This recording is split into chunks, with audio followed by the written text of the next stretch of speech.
Hello friends, welcome to easy notes for your online study channel. आप सबके अपने YouTube channel पे आप सभी का बहुत बहुत स्वागत है। फ्रेंड्स, चलिए यहाँ पर स्टार्ट करते हैं यूजीसी नेट का पेपर वन का प्रीवियस ईयर क्वेश्चन पेपर यानी 11 दिसंबर 2023 का जो लेटेस्ट क्वेश्चन पेपर है शिफ्ट 2 का, यहाँ पर हम लोग सॉल्व करने वाले हैं। तो जल्दी से सब लोग लाइव आ जाइए। साथ ही वीडियो को प्रॉपर दिख रहा है कि नहीं दिख रहा है, ऑडियो विजुअल वो क्लियर है या नहीं है, एक बार कंफर्म भी कर दीजिए। तो चलिए जल्दी से स्टार्ट कर लेते हैं। यहाँ पे यूजीसी नेट का ये लेटेस्ट क्वेश्चन पेपर, क्योंकि यहाँ से सिर्फ आपको क्वेश्चन पेपर ही नहीं पता चलेगा, आपको ये भी पता चलेगा कि किस तरीके का पैटर्न एग्जाम में पूछा जा रहा है। तो चलिए स्टार्ट कर लेते हैं। यहाँ पर शिफ्ट 2 का 11 दिसंबर का क्वेश्चन पेपर। तो सबसे पहले बात आती है डीआई की। डीआई के क्वेश्चन को सबसे पहले दिया जाता है जिससे कि आपका जो टाइम है, टाइम मैनेजमेंट जो है, वहां पर कंफ्यूजन पैदा करने के लिए सबसे पहले डीआई के क्वेश्चन को दिया जाता है। तो अगर आपकी डीआई स्ट्रांग है, अगर आपको लगता है कि आप कर सकते हो, देन ही आप सबसे पहले डीआई को अटेम्प्ट करें, अदरवाइज डीआई को लास्ट में ही अटेम्प्ट करें अगर थोड़ा सा भी आपको डाउट लगता है। तो चलिए यहाँ पर क्वेश्चन को सॉल्व करते जाएंगे। डीआई के क्वेश्चन को सबसे पहले सॉल्व करने वाले हैं इस बार हम लोग। तो यहाँ पर सबसे पहले स्टेटमेंट पढ़िए, क्योंकि कई बार यहाँ पर क्लूज दिए होते हैं इसको सॉल्व करने के लिए। तो सबसे पहले देखिए, ए बी सी कंपनी है। ए बी सी कंपनी आपके सामने है, ए बी और सी कंपनी, जिसमें एस फॉर है वेतन, आई फॉर इंफ्रास्ट्रक्चर यानी कि अवसंरचना, T for transportation, BO for bonus, कच्चा माल यानी रॉ मटेरियल फॉर आर, विविध यानी मिसैलिनियस का प्रतिशत वितरण दर्शाया गया है। यहाँ पे continue salary, infrastructure, transport, bonus, raw material, miscellaneous यानी कि अन्य। कंपनी ए, बी और सी का कुल व्यय है 80 लाख, 90 लाख, 75 लाख, यानी ए का जो कुल व्यय है वो है 80 लाख रुपए, वहीं बी का जो है वो है 90 लाख रुपए और सी का है 75 लाख रुपए। क्वेश्चन पूछ रहा है कि कंपनी ए के वेतन पर व्यय, कंपनी ए के वेतन पर व्यय और कंपनी बी के कच्चे माल पर व्यय के बीच में कितना अंतर है। तो अब आपने क्या करना है, कंपनी ए का सैलरी निकाल लेना है। किससे निकालेंगे, इस 80 लाख का 24%। वहीं कंपनी बी की बात करी है तो कंपनी बी का कच्चा माल यानी कि 9%। यानी आपको क्या निकालना है, 80 लाख का सैलरी यानी 24% निकाल लीजिए। सेम ऐसे ही 90 लाख का, क्योंकि कंपनी बी की बात करी है, 90 लाख का क्या निकालना है, 9% निकालेंगे जब आप। तो इन्होंने कहा उनके बीच का अंतर कितना है, तो दोनों को जो भी आपका टोटल आंसर यहाँ आएगा यहाँ आएगा, आपस में उन दोनों को माइनस कर दीजिए, डिफरेंस आ जाएगा यहाँ पे। तो क्या होगा इस क्वेश्चन का सही आंसर। सारी पीडीएफ मैं अवेलेबल करा दूंगी, थोड़ा सा वहां टेक्निकल इशू की वजह से पीडीएफ अपलोड नहीं कर पा रही थी। ठीक है, तो आज मेरी पूरी कोशिश रहेगी कि आपको वेबसाइट पर अवेलेबल होगी। ठीक है, सो डोंट वरी। यहां पर इस क्वेश्चन का क्या आंसर होगा,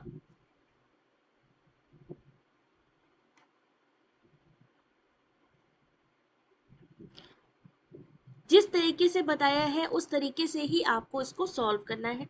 जैसा कि बताया था 80 लाख, 80 लाख का 24% हुआ 19.2 यानी 19.2 लाख रुपीज। वहीं बी का है 90 लाख का 9% निकाल लिया, 8.1% हुआ। अब इन दोनों को आपस में क्या कर दिया, हमने माइनस कर दिया, क्योंकि हमें पता करना था अंतर, हमें पता करना था अंतर। तो सही आंसर क्या होगा, ऑप्शन नंबर बी 11.1 लाख। यहाँ पर इस क्वेश्चन का सही आंसर 11.1 लाख। 11 दिसंबर का शिफ्ट 2 का ये क्वेश्चन पेपर है। कैसे सॉल्व करने हैं डीआई के क्वेश्चन वो भी मैं आपको यहाँ पर दिखाती जा रही हूँ। ठीक है, चलिए क्वेश्चन नंबर 2 की तरफ चलते हैं। बहुत आसान है। सबसे पहले स्टेटमेंट को पढ़िए, स्टेटमेंट में से जो आंसर के क्लूज हैं उनको निकालिए और उसके बाद ही ऐसे टेबल्स को सॉल्व करिए। अब इन्होंने कहा है कि तीनों कंपनियों की अवसंरचना पर औसत व्यय कितना है। तो तीनों कंपनियों में जैसा कि आपको पता है, ए का है 80 लाख रुपए, इसको लिखो 80 लाख, बी का है 90 लाख, कहाँ से दिख रहा है ये देखिए सामने, 75 लाख है सी का। अब इन्होंने कहा अवसंरचना यानी कि इंफ्रास्ट्रक्चर। तो सबसे पहले आपको इनका टोटल निकालना है। टोटल कैसे निकालेंगे, 80 लाख का 18% निकाल लीजिए। सेम ऐसे ही 90 लाख का 15% निकाल लीजिए। और 75% का 24% निकाल लीजिए। जो भी इसका आंसर आएगा उसका आपको क्या करना है, औसत वेतन बताना है, यानी एवरेज निकालना है। 3 कंपनियां हैं तो 3 से डिवाइड करके इसका जो एवरेज है वो आ जाएगा।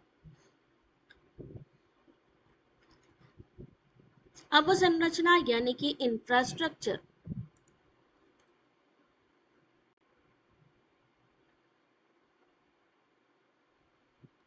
अब ये क्वेश्चन को कैसे सॉल्व किया जाएगा,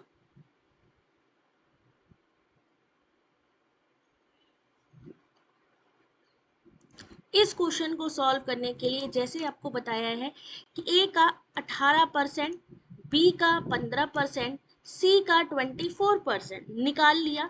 टोटल तीनों को किया, यानी तीनों कंपनियों के अवसंरचना यानी इंफ्रास्ट्रक्चर को टोटल करने के बाद में कितनी कंपनियां हैं, 3, तो 3 से डिवाइड किया तो कितना आंसर आएगा, ऑप्शन नंबर बी 15.3 लाख। आय तो दिया ही नहीं है भाई, इंफ्रास्ट्रक्चर है। यहां पर आप ध्यान से देखिए, एस फॉर वेतन, अवसंरचना यानी कि आय, टोटल निकालना है। टोटल ए और बी सी का टोटल इन्होंने कहा है कि ए का जो टोटल जो आपका व्यय पे किया गया है वो 80 लाख है। तो 80 लाख का 18% निकालना है। टोटल दिया है, टोटल में से आपको निकालना है। सेम ऐसे ही बी का दिया है 90 लाख, तो 90 लाख का निकालना है अवसंरचना पे कितना व्यय किया। 75 लाख है सी का, तो सी का भी इंफ्रास्ट्रक्चर परसेंटेज को निकालना है टोटल से, तब आपका ये निकल के आएगा। ठीक है, हर एक चीज नहीं दी होती है जिसको आपको निकालना होता है टोटल में से। इसीलिए जो स्टेटमेंट वाले क्वेश्चन होते हैं उसमें आपको बहुत ध्यान से क्वेश्चन को पढ़ करके स्टेटमेंट को, टेबल को, तब आंसर करना पड़ता है। तो यहां रहा क्वेश्चन नंबर 2 आपका सही answer, option number B. Question number 3,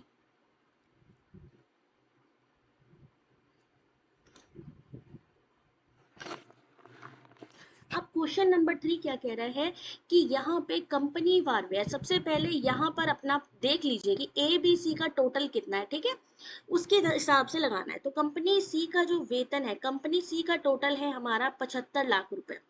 इन्होंने कहा उस पर वेतन पर व्यय यानी कि 21%, 75 का 21%, 75 लाख का 21%, और कंपनी ए के परिवहन पर व्यय का लगभग, और ए है हमारा 80 लाख रुपए।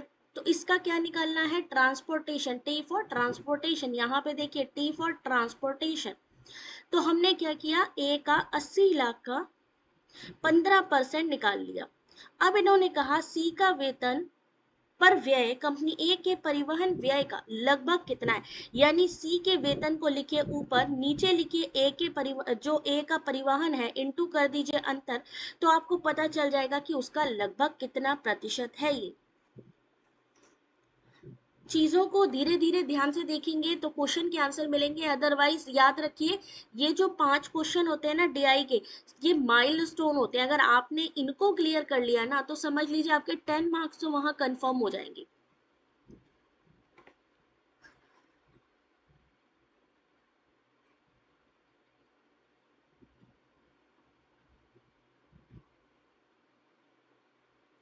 चलो जल्दी से इस क्वेश्चन का आंसर करो, क्या होगा आंसर। टोटल आपको बताना है, 75 का 21%, या तो आप सीधे सीधे 75 इंटू 21 कर लीजिए, 80 इंटू 15 कर लीजिए, और डायरेक्टली सी को लिखिए ऊपर, ए को लिखिए नीचे, इंटू कर दीजिए 100। देखिए यहाँ पे 75 का 21%, 15.75 यानी 15.75, 80 का 15, 12। हमने क्या किया, आपको जैसे मैंने कहा था सी का परसेंटेज लिखना है, सी का जो टोटल है उसको लिखिए ऊपर, नीचे किसका लिखा है, ए का लिखा है, नीचे लिखिए ए को, इंटू कर दीजिए 100। कितना आंसर आएगा, 131, ऑप्शन नंबर डी। क्योंकि यहाँ लगभग में पूछा गया है इसलिए हमने 0.25% को भी यहाँ पे लमसम अमाउंट पे 131 ही माना है। ठीक है, तो इस तरीके के डीआई के क्वेश्चन को सॉल्व किया जाएगा। क्वेश्चन नंबर 4 देखते हैं अब इस क्वेश्चन का क्या सही आंसर होता है। का लिखा है कि कंपनी सी का अवसंरचना पर जो व्यय है, कंपनी ए के बोनस पर व्यय से कितना अधिक या कम है। तो कंपनी सी कहाँ है, ये कंपनी सी का है 75 लाख रुपए। तो 75 लाख अवसंरचना पर व्यय यानी कि 24%। किसका 75 75 लाख का 24%। वही कंपनी ए का कितना है हमारा 80 लाख रुपए कि 80 लाख रुपए इसने जो है सामान अमान जो भी चीजें खरीदने में इतना पैसा उसने लगाया। अब इन्होंने ए की बोनस की बात की है यानी 80 का 10%। अब आपको बताना है ए के बोनस पर व्यय से अधिक या कम है कितने प्रतिशत। तो आपने 80 का 10%, वही 75 का 24% निकाल लेना है। जो भी इसका आंसर आएगा उनको आपस में क्या करना है, माइनस करना है, तो पता लगेगा डिफरेंस। इंटू 100 कर देंगे। सॉल्व करके देखिए 125 131, देखते हैं सही है या नहीं। 125 सही है। 75 का 24% 18, ए पर बोनस का तो वो हो गया 8, आपस में माइनस, जैसा कि मैंने कहा डिफरेंस पता करने के लिए। वही हम किसको कैलकुलेट करेंगे, ए पर बोनस को, क्योंकि ए हमारा सबसे पहले आया 125%। तो यहाँ पर सही आंसर जो होगा ऑप्शन नंबर सी 125।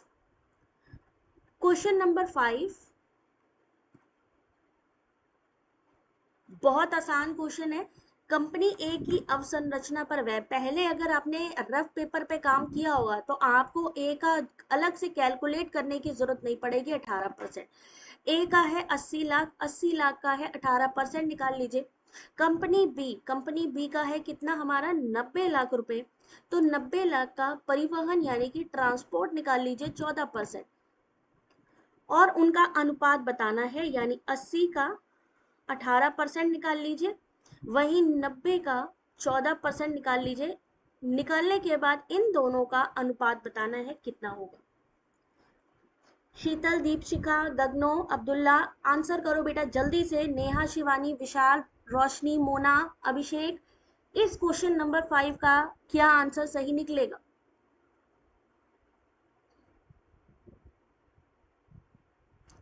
ऐसे क्वेश्चन की डेली बेसिस पे प्रैक्टिस होनी जरूरी है। आप लोगों के लिए टेलीग्राम पे ऑलरेडी पीडीएफ है, वहां से क्वेश्चंस को उठाइए और पढ़िए, सॉल्व करिए डेली बेसिस पे।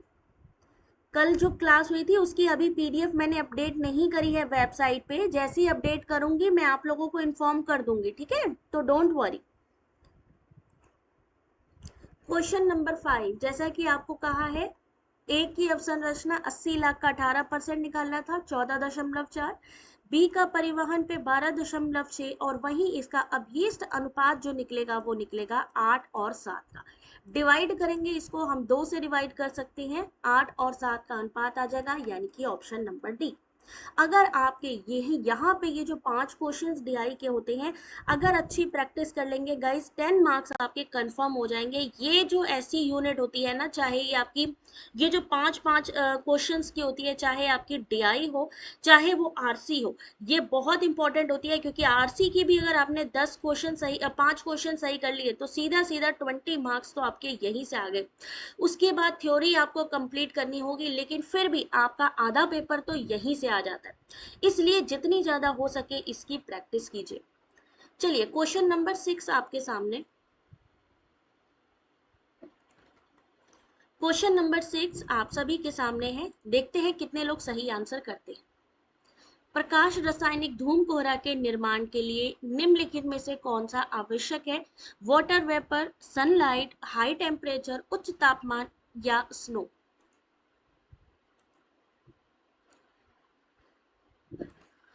ये क्वेश्चन बहुत बार एग्जाम में रिपीट हुआ है, इसको याद रखिएगा क्योंकि यहां से क्वेश्चन दोबारा भी पूछा जा सकता है।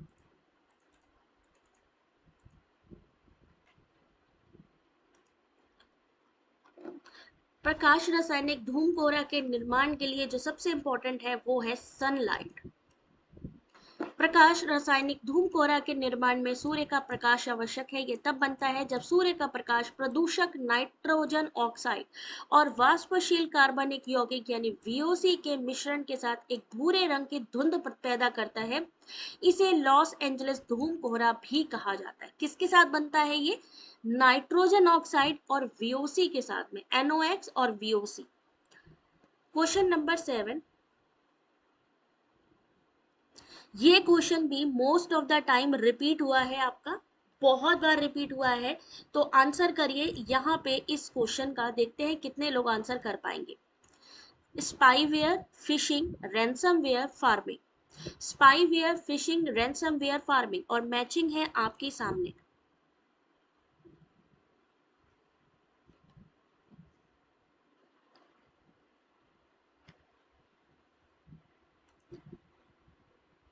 स्पाईवेयर क्या होता है? स्पाई यानी जासूस, फिशिंग यानी जाल फेंकना, फार्मिंग क्या होती है, रैंसमवेयर क्या होता है?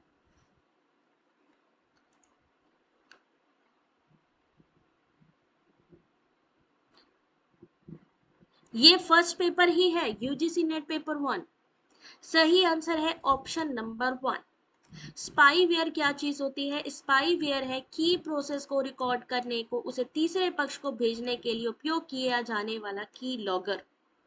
स्पाईवेयर किसी की गुप्त रूप से जानकारी इकट्ठी कर लेना, जासूसी करना एक तरीके की। वहीं अगर हम बात करते हैं फिशिंग, फिशिंग क्या चीज होती है? फिशिंग है यूजर्स की व्यक्तिगत जानकारी प्राप्त करने के लिए उन्हें फर्जी वेबसाइट पर जाने के लिए आकर्षित करने के लिए ईमेल भेजना। उसके बाद आता है रैंसमवेयर, किसी यूजर के डेटा को बंधक कर लेना और प्रायः शुल्क लेकर उसे रिलीज कर लेना, यानी हाईजैक कर लेना एक तरीके से उसके डेटा को। कई बार आपने सुना होगा कि किसी कंपनी के डेटा को किसी ने हैक कर लिया है और फिर वो कहता है भाई पैसे दीजिए तो हम इसको रिलीज करेंगे, तो वो क्या होता है? रैंसमवेयर। वहीं हम फार्मिंग की बात करें तो यूजर्स की व्यक्तिगत जानकारी प्राप्त करने के लिए उन्हें फर्जी वेबसाइट पर पुनः निर्देशित करने के लिए गलत इरादे से भेजे गए कोड को डाउनलोड करना। तो इस क्वेश्चन का सही answer option number 8। Question number 8,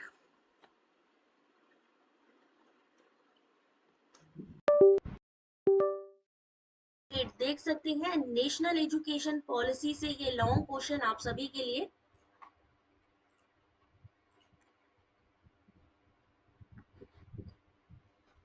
कोई बात नहीं रोशनी, एक्चुअली टाइम उतना ही रहता है, ठीक है, जल्दी जल्दी क्वेश्चन सॉल्व कराना रहता है। मेरा कहने का ये मतलब होता है कि आप लोग सॉल्व करो, ठीक है। पॉज कर लो वीडियो को, वीडियो को आप पॉज भी कर सकते हो।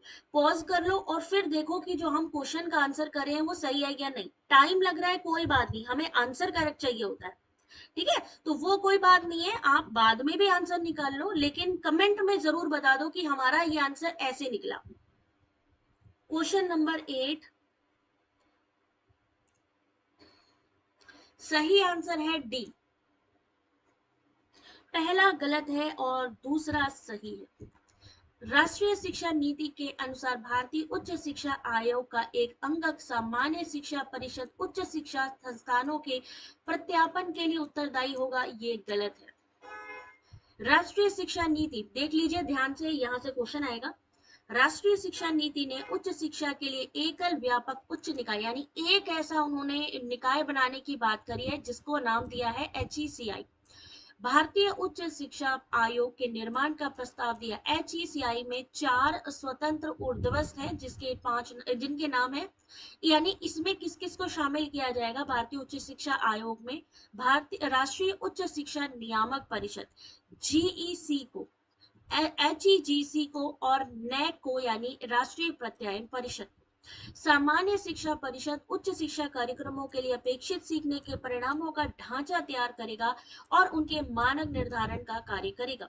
2020 NEP के अनुसार 15 वर्षों की काल अवधि के दौरान चरणबद्ध तरीके से बद्ध प्रत्यापन श्रेणीकृत स्वायत्त की एक समुचित प्रणाली के द्वारा स्वशासी संस्थान बनना सभी उच्च संस्थानों का भी उद्देश्य रहेगा, यानी धीरे धीरे ये UGC वगैरह भी इसी में ही सम्मिलित हो जाएंगे, ठीक है। तो ये आपका क्या है? HECI। इसके कौन कौन से अंग है ये आपके सामने आता है, ये वाला क्वेश्चन ना। क्वेश्चन नंबर 9, आंसर करो दीपशिका जल्दी से। क्वेश्चन नंबर 9 आप सभी के सामने, टाइम स्टार्ट करी हूं अब। 3D प्रिंटर्स मुख्यतः CAD में प्रयोग किए जाते हैं। CAD, LED, इनसे क्वेश्चन हमेशा आता है एग्जाम में। 3D प्रिंटर्स मुख्यतः CAD में उपयोग किए जाते हैं। LED में कुछ प्रकार की बैकलाइटिंग की आवश्यकता होती है ताकि स्क्रीन को प्रकाशित किया जा सके। आंसर करो रंजना, मनीषा जल्दी से इस क्वेश्चन का, क्योंकि टाइमिंग का भी ध्यान रखना है। क्वेश्चंस लेंदी आएंगे और उसके लिए आप लोगों की जितनी ज्यादा अच्छी स्पीड होगी उतना ज्यादा बेटर आपको लगेगा वहां पे। सही आंसर है सी। पहला सही है लेकिन दूसरा जो है वो गलत है। 3D प्रिंटर से जुड़े एक पर्सनल कंप्यूटर का उपयोग कंप्यूटर एड डिजाइन यानी सीएडी का full for computer aided design software पर आवश्यक वस्तु का 3D मॉडल डिजाइन करने के लिए किया जाता है। प्रिंट दबाने के बाद 3D प्रिंटर बाकी का काम करता है। ओएलईडी में ऑर्गेनिक कंपाउंड का इस्तेमाल किया जाता है। ये इलेक्ट्रिक करंट ऑन होने पर लाइट जनरेट करते हैं। ओएलईडी डिस्प्ले पर हर पिक्सल खुद प्रकाशित होता है। इन्होंने क्या कहा, बैक लाइटिंग की आवश्यकता होती है, जिसका मतलब है कि ये अपने आप उत्सर्जित लाइट उत्पन्न करता है और अलग अलग पिक्सल्स को भी इनविजिबल किया जा सकता है। क्वेश्चन नंबर 10, लेंथी क्वेश्चंस होंगे तो टाइम स्पीड सारी चीजें आपकी बड़ी होनी चाहिए। अंकिता, क्वेश्चन नंबर 10, निम्नलिखित में से कौन प्रभावी शिक्षण हेतु मूलभूत आवश्यकता है?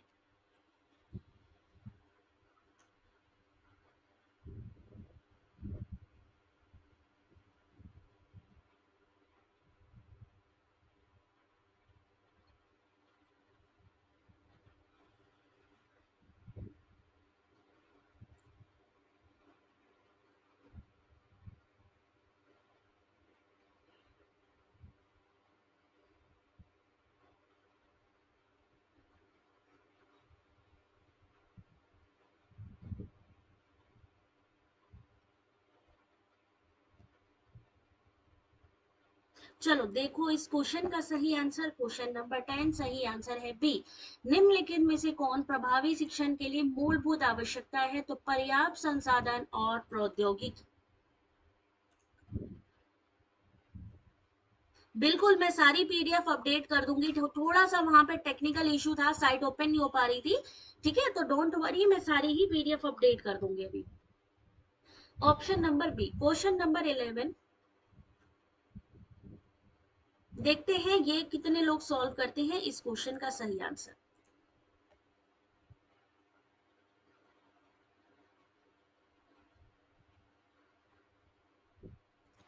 क्वेश्चन है कि एक धनराशि साधारण ब्याज की दर से 4 वर्षों में 2016 हो जाती है, 9 वर्षों में 2286 हो जाती है, तो मूलधन क्या है?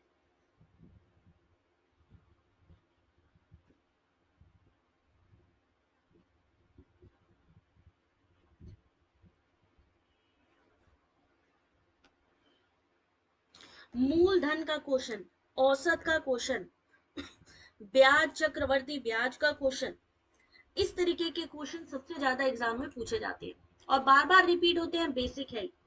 तो यहाँ पर इस क्वेश्चन का जो सही आंसर है वो क्या होगा? ऑप्शन नंबर 1, 1800 रुपए।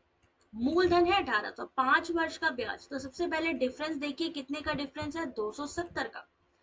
4 वर्षों में 2016 और 9 वर्षों में 2286 हो जाती है।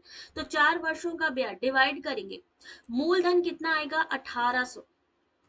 मूलधन वाले क्वेश्चंस, टाइम स्पीड वाले क्वेश्चंस, इनको सॉल्व करके देखिए। ठीक है, बेसिक मैथ की बुक में डाल दूंगी पीडीएफ, तो एक बार वहां से रिवाइज जरूर कर लीजिएगा। क्वेश्चन नंबर 12,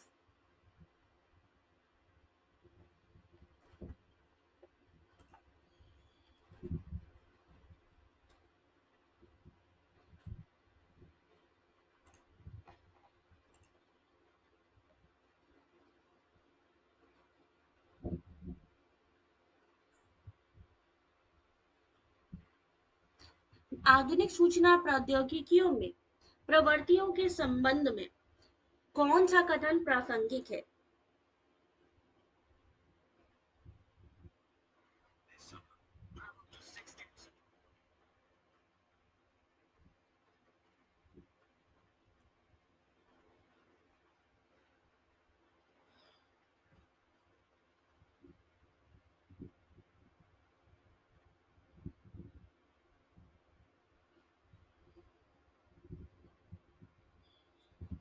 क्वेश्चन नंबर 12, देखते हैं सही आंसर इस क्वेश्चन का।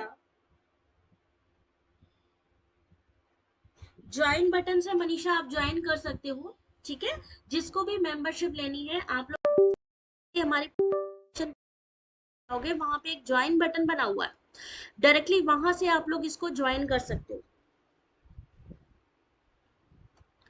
क्वेश्चन नंबर 12 सही आंसर है ऑप्शन नंबर 1 यानी केवल ए। पारंपरिक कंप्यूटिंग में डेटा बाइनरी डिजिट में दर्शाया जाता है, जबकि क्वांटम कंप्यूटर में डेटा क्वांटम बिट्स या क्यूबिट्स में दर्शाया जाता है।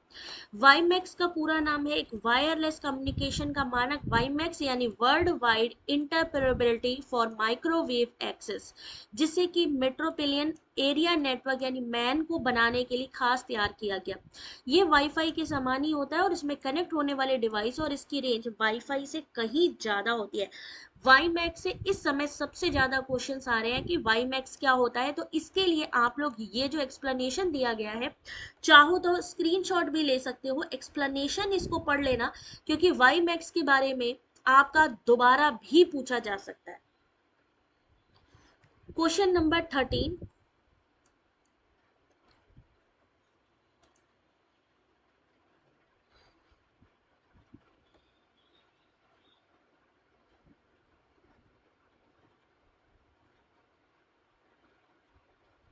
यदि आप उन सैद्धांतिक कारणों को समझना चाहते हैं जिनकी वजह से अनुसंधानकर्ताओं ने कोई अध्ययन किया है, तो आप उनके लेख के किस भाग को पढ़ेंगे?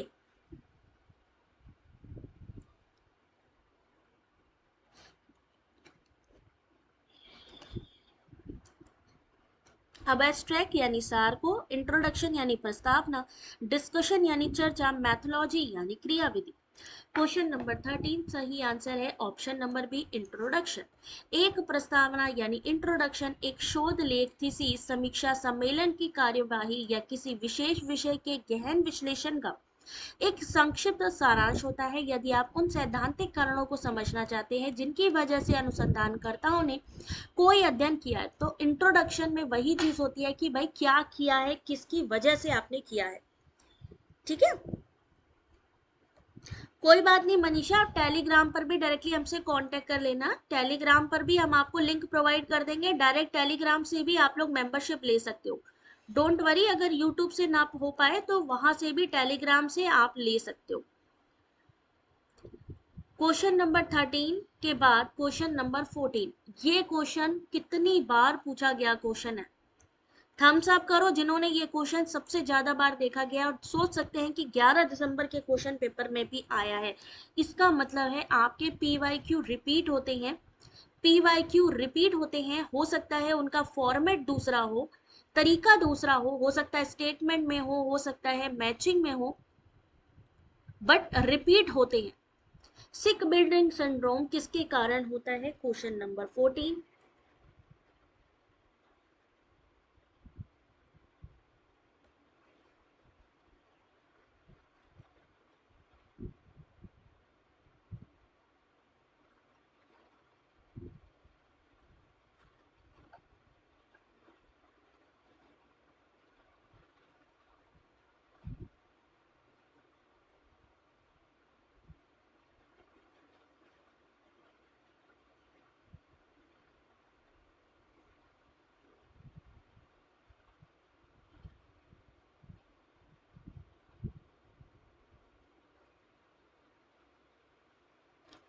क्वेश्चन नंबर 14 सही आंसर इस क्वेश्चन का ऑप्शन नंबर बी दूषित भीतरी हवा। सिक बिल्डिंग सिंड्रोम में आंतरिक वायु प्रदूषण भी कहा जाता है, जिसमें किसी बड़ी इमारत में अधिवासित लोग स्वास्थ्य संबंधित समस्याओं का सामना करते हैं। यह समस्या प्रायः घर के अंदर प्रदूषित वायु के कारण होती है। विश्व स्वास्थ्य संगठन की एक रिपोर्ट के मुताबिक आंतरिक वायु में उपस्थित प्रदूषक बाह्य वायु की तुलना में 1000 गुना ज्यादा आसानी से मनुष्य के फेफड़ों में पहुंच जाते हैं। ठीक है ना, तो यहां पर इस क्वेश्चन का सही आंसर। अगला क्वेश्चन देखिए, क्वेश्चन नंबर 15।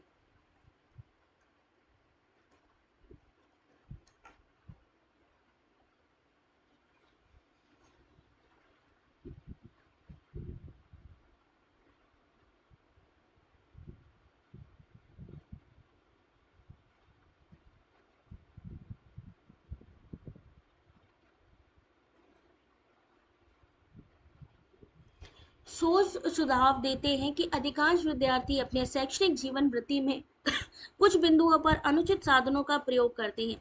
कक्षा में अनुचित साधनों के प्रयोग को कम करने के लिए कौन सी एक संस्तुति यानी रिकमेंडेशन ही नहीं है? क्वेश्चन नंबर 15 आपके सामने।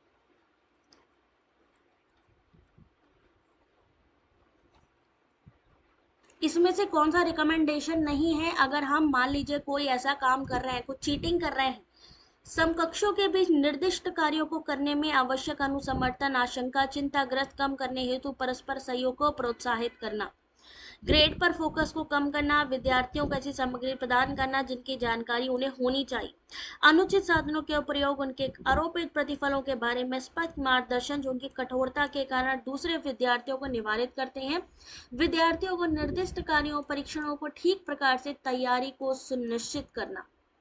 क्वेश्चन नंबर 15 सही आंसर है ऑप्शन नंबर बी।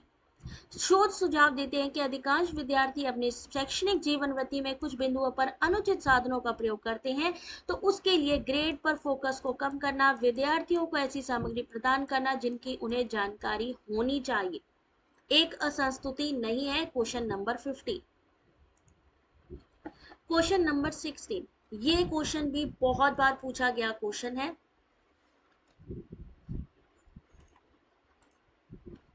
निम्नलिखित गैसों की वैश्विक ताप प्रवणता यानी GWP यानी कि ग्लोबल वार्मिंग पोटेंशियल, कभी कभी फुल फॉर्म आ जाते हैं तो फुल फॉर्म याद रखिएगा।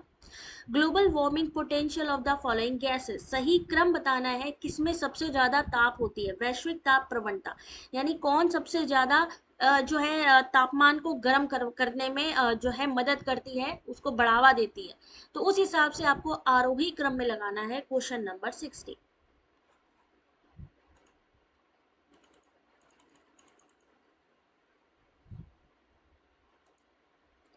सही आंसर है ऑप्शन नंबर डी। सबसे पहले क्या आएगा? वैश्विक ताप प्रवणता एक कारक उपयोग करके ग्रीन हाउस गैसों की प्रभावशीलता का अनुमान लगाया जा सकता है। इसमें सबसे पहले जो योगदान करता है CO2 यानी carbon dioxide, methane CH4, nitrous oxide N2O, chlorofluorocarbon CFC। Biogas में इनमें से कौन सी गैस सबसे इंपॉर्टेंट होती है? बायोगैस में ये भी आपसे पूछा जाता है। ग्रीन हाइड्रोजन क्या है, ये आपसे पूछा जाता है। अगर अभी तक नहीं पढ़ा कोई बात नहीं, पढ़ना स्टार्ट करो, कई चीजें खुद से भी सर्च करो। हाइड्रोजन गैस ग्रीन कौन सा होता है? ब्लैक हाइड्रोजन क्या होता है? बायोगैस क्या होती है? ग्रीन हाउस गैस क्या होती है? कौन कौन सी ऐसी गैसेस हैं जो ग्रीन हाउस गैसेस के अंतर्गत आती हैं?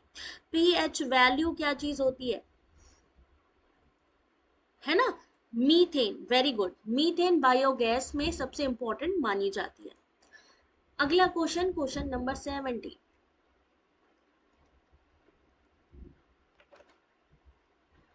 बहुत आसान सा क्वेश्चन है, 30 सेकंड देंगे, लेकिन ये आज का लास्ट क्वेश्चन भी होने वाला है क्योंकि इसका हम आंसर देंगे कल दोपहर की PYQ क्लास में, यानी कि कल 11:15 बजे इसका आंसर मिलेगा। लेकिन तब तक आप लोग क्या कर सकते हो, इस क्वेश्चन का जो आंसर है वो कमेंट में दे सकते हो, ठीक है? उसके बाद अब जो होगी क्लास वो होगी नेक्स्ट क्लास रात को 8 सवा 8 बजे। तो मिलते हैं नेक्स्ट क्लास में, और इसका जो आप आंसर निकालोगे जरूर मेंशन करना, और वीडियो अच्छा लगा हो तो वीडियो को लाइक शेयर करना। टाइमिंग ध्यान रखिए, दोपहर मॉर्निंग में 11:15 और रात को 8:15 बजे। मिलते हैं नेक्स्ट वीडियो में, तब तक के लिए take care, God bless you.